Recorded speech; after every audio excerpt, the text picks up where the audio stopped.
Weather and climate forced people in Egypt to primarily live by the Nile River and the west border of the Red Sea. Water is the life source and beating heart of this arid desert.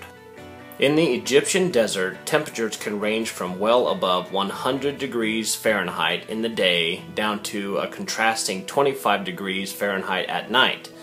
This is very hard living, and the Egyptians have made good use of the land.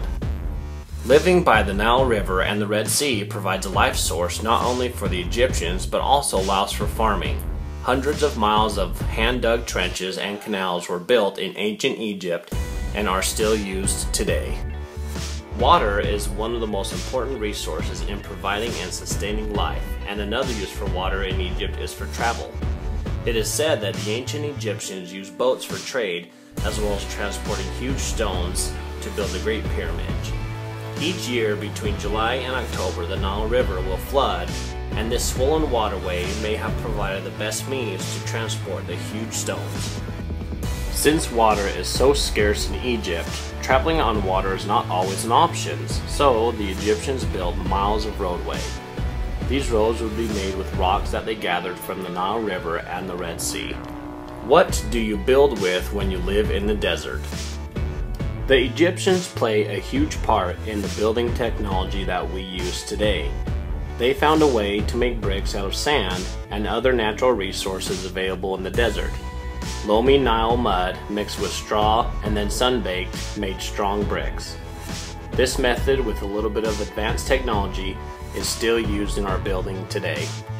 Egyptian mud bricks as well as limestone blocks were used in the construction of the Great Pyramids. Although there are discrepancies on how these pyramids were actually constructed, one thing is for sure, that they were built well and a lot of manpower was used. These bricks were made in larger forms so they could build the Great Pyramid. What happens to limestone and sandstone over long periods of time? It erodes. This is why the Great Pyramids are eroding today. The Egyptian writing called hieroglyphics used pictures to represent different objects, actions, sound, or ideas. There are more than 700 hieroglyphs. As you can see from these ancient writings called hieroglyphics, there are different social classes of leaders and servants.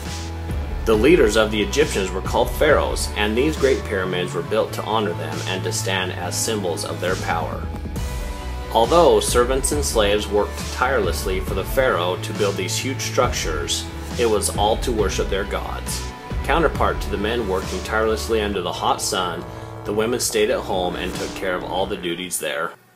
A lot of hard work has gone into building these great pyramids and huge structures in ancient Egypt.